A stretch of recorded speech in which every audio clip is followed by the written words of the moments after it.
खित्ते के हालात मजीद कशीदा हो गए और पाकिस्तान पर इसके साथ कैसे मुरतब हो? देखें, पाकिस्तान पे इसके बराह रास्त या वैसे तो बराह रास्त ही है, चारों तरफ आपके एक जंग फैल रही है, तो वो तो पाकिस्तान के ऊपर बराह रास्त, लेकिन स्पेसिफिकली पाकिस्तान के हवाले से भी इसके असरात। पहली बात तो ये है कि देखें, जो इसराइली डिफेंस फोर्सेस ने जो प्रेस रिलीज जारी की है रियर एडमिरल डैनियल हगारी ने, ठीक है, अच्छा, ये जो प्रेस रिलीज है उनकी, तो इसको अगर हम फर्स्ट स्लाइड को दिखाएं यहाँ पे, तो प्रेस रिलीज में तो वो ये कह रहे हैं कि जी, उस प्रेस रिलीज में तो ऐसा लग रहा है कि जैसे ये जंग जो है, वो कह रहे हैं कि अभी हम करेंगे, अभी हम शुरू होंगे, अभी जो है ये वहाँ पर हम जो है वो, अगर हम इसको देखें, we are currently working, objective लेंगे नॉर्दर्न गजा में, फिर उसके बाद साउथ गजा में जाएंगे, वहाँ पे काम हो रहा है, फिर उसके बाद हम परसू करेंगे और डिफीट करेंगे, फिर उसके बाद हम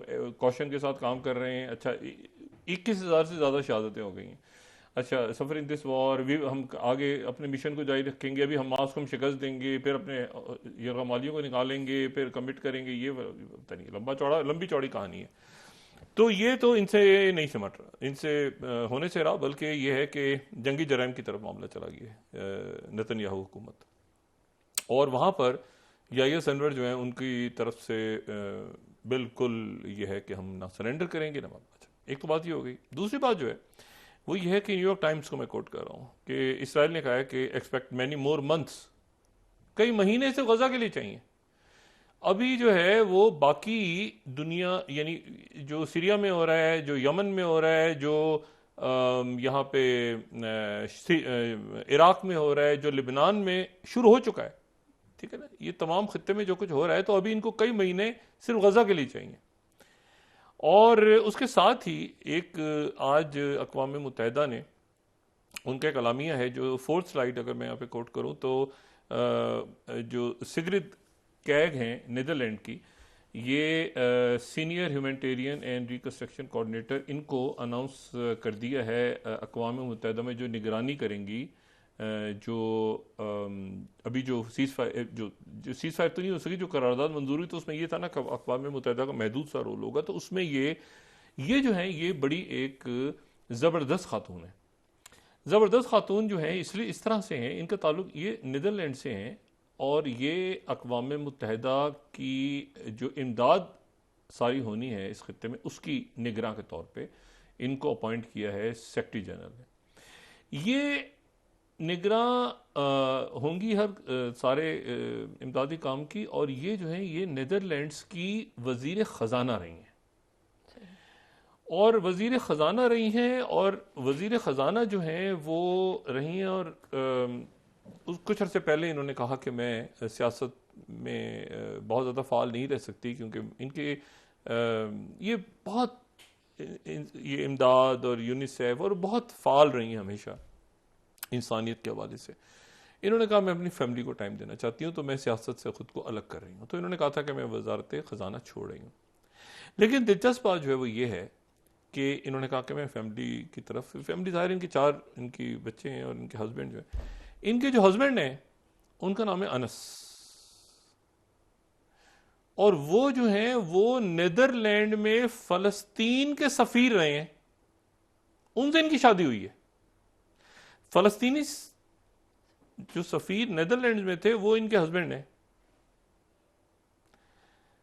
तो इसके ऊपर जो है ना वो इसराइल में चटक पटक देखा हम नहीं कहते थे, ये अक़वाम मुत्तहिदा जो है ये फ़लस्तीनियों के साथ मिल गई। देखें, उन्होंने भी ख़ास जो है ना वो अक़वाम मुत्तहिदा ने कहा अच्छा जी चलो ये अभी देखें।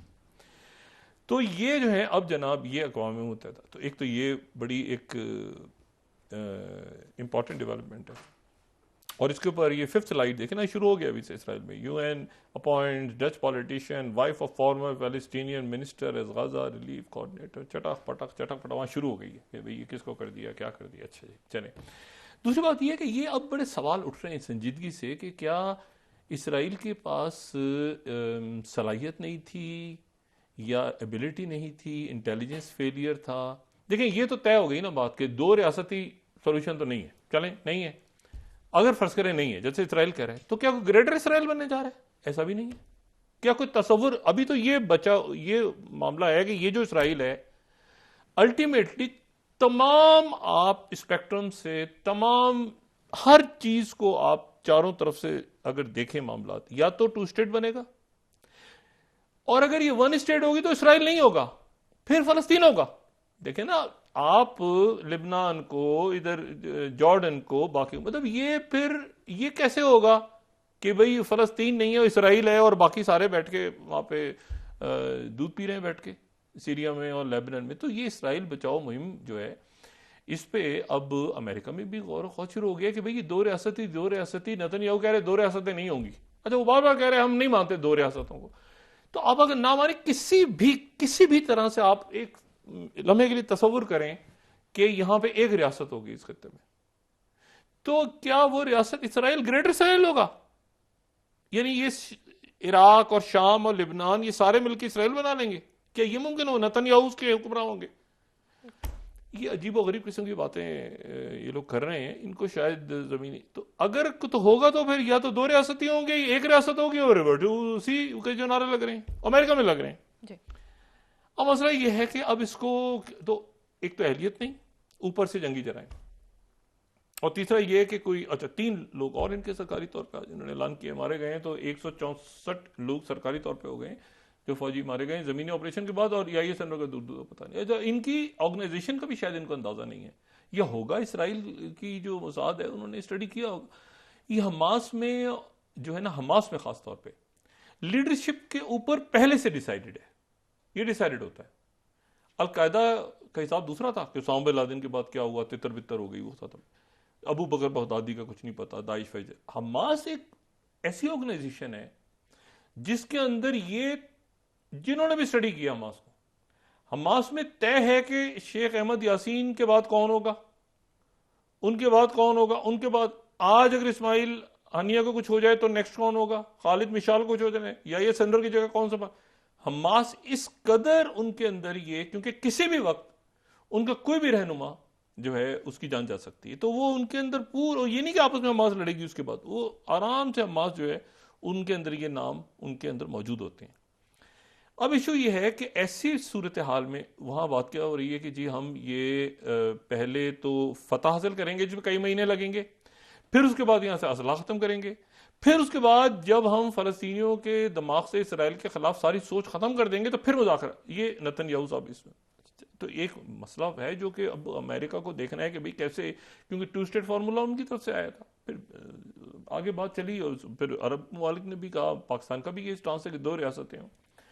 लेकिन मसला ये है कि तो इसके ऊपर सेक्रेटरी ब्लिंकन अब दोबारा मिडल ईस्ट आ रहे हैं, और सेक्रेटरी ब्लिंकन जो है वो अगले चंद दिनों में वो दोबारा Israel, Saudi Arabia, UAE, Qatar, उर्दन, यहां सबका दौरा कर रहे हैं।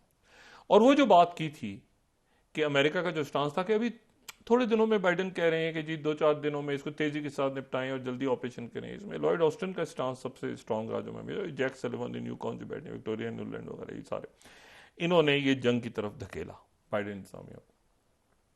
लेकिन जो उनका पेंटागन है उसका स्टांस बिल्कुल रहा कि नहीं, जंगों से दूर रहो, ठीक है ना। मतलब पहली दफा ये हुआ है कि वो पीस की बात हुई है फौज की तरफ से, और उस वक्त भी न्यूकॉन लॉबी थी, अभी यहां पर भी कहीं घुसे हुए हैं जो बिल्कुल, और वो मुझे नहीं पता कि वो क्या चाह रहे हैं, इसका एंड गेम क्या है। आप कोई भी एंड गेम सोचें तो आपको एक मतलब बर्बादी नजर आ रही है, कोई एंड गेम नहीं है ना। एंड गेम होता है किसी का कि आप कहते हैं कि ये मकसद हासिल करना है, तो यार ये यहां तक हमने पहुंचना है। वो यही था कि सीज फायर होती है, और जो मैं तो अब जो है मामला ये बड़ी शिद्दत से एहसास हो रहा है कि ये हमारे ऊपर एक बोझ बन चुके हैं, ठीक है।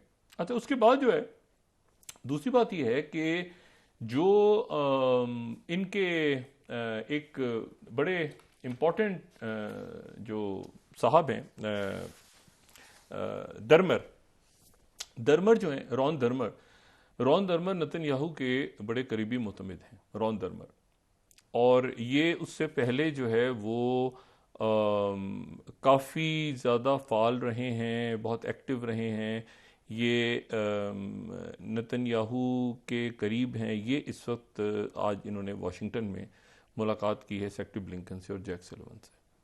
ये वहाँ से असला और पैसा लेने गए हैं, लेकिन वहाँ पर इस वक्त माहौल डिफरेंट है। वहाँ पर ना असला और ना पैसा और इस तरह का कोई नहीं है सिलसिला कि मज़ीद इनको कुछ दिया जाए, बल्कि इस बात की तहकीकात शुरू हो रही हैं। इस पर कल मैं बात करूँगा। इस बात की तहकीकात शुरू हो रही हैं कि जितनी इमदाद इसराइल को दी गई इतने सालों में, उसमें वो असला किधर गया।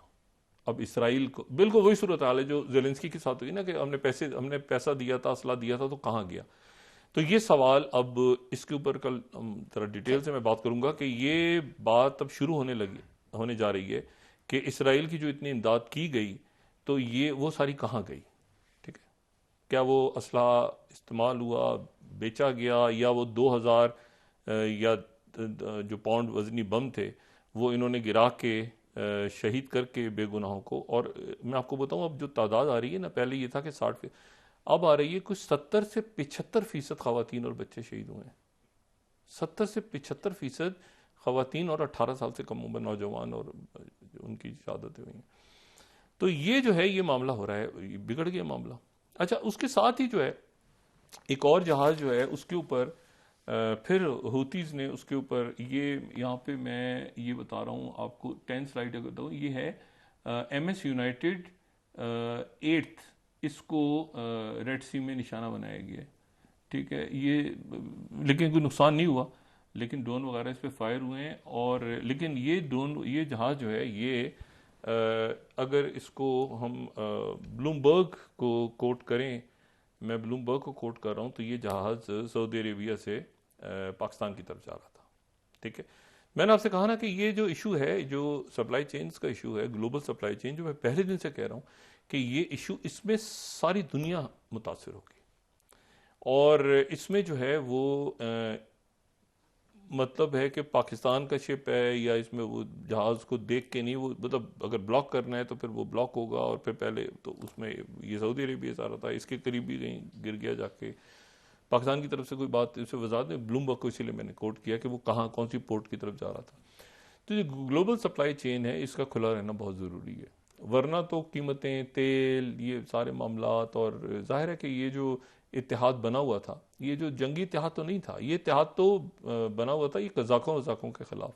और उसके बाद यमन की खाना जंगी हो रही थी और वो सारे मामला तो तय हो गए। तो अब देखना यह है कि ये इसके ऊपर जो है ये सप्लाई चेन को ख़राब नहीं होना चाहिए। अच्छा, और ये भी नहीं छोड़ा जा सकता, अभी भी कहीं दोबारा ट्रैक 2 चल रहे हैं मुज़ाकरात ही दारुल हुकूमतों में, मुख्तलिफ दारुल हुकूमतों में, और उसको देखना ही है। और ये जो कल जो उनके कमांडर की शहादत हुई है ईरान में, तो उसके ऊपर शदीद गम गुस्सा है, और शदीद गम गुस्सा है, और उनकी तरफ से कहा गया है कि हम तो इसको बदला लेंगे और लेंगे। ठीक है, अच्छा, उसमें अब ये है कि वो कैसे लेंगे, लेकिन वो क्या क्योंकि मतलब देखे ना, ये इसराइल ने की है, अमेरिका और ईरान अभी तक उनका नहीं हुआ टाकरा। ये टाकरा अभी जो पहले अमेरिका ने जनरल कासिम सुलेमानी को हिट किया था, लेकिन इस दफा जो मिसाइल हिट हुआ है वो इसराइल का है। तो अब यह है कि वहां से हिजबुल्लाह, उनका कहना यह है कि हमारे, और ये मैं उन्हीं की स्टेटमेंट कोट कर रहा हूं, ठीक है ना, उनका ये कहना है कि हमारे 7 फ्रंट्स हैं और 7 में से 6 जो हैं उसके ऊपर हम लड़ रहे हैं। ठीक है, 7 फ्रंट्स उनके कौन कौन से हैं, ये उनकी जो उनके वजीर दिफा हैं उन्होंने कहा है कि 7 फ्रंट्स हैं हमारे, हम 7 फ्रंट्स के ऊपर इसराइल लड़ रहा है। तो और 7 में से 6 पे हम भी लड़ रहे हैं। अच्छा, 7 कौन कौन से हो सकते हैं, एक हो सकता है गजा, एक हो सकता है मगरबी किनारा, जिसको मगरबी किनारा हो गया, गजा हो गया, फिर लिबनान हो गया तीसरा, फिर हो गया शाम, फिर हो गया इराक, और फिर हो गया हुतीज, और फिर उसके बाद हो गया ईरान। तो वो ये कह रहे हैं कि इनमें से 6 पे, यानी हुतीज समेत इराक, शाम, लिबनान, यहाँ पे हम लड़ रहे हैं। एक ईरान जो है वो उसकी तरफ हम नहीं गए, और अमेरिका से गुजारिश कर रहे हैं कि जी चूंकि ये 6 के खिलाफ हम ही लड़ रहे हैं अकेले, तो बराह करम जो 7वां है उससे आप आके लड़ें।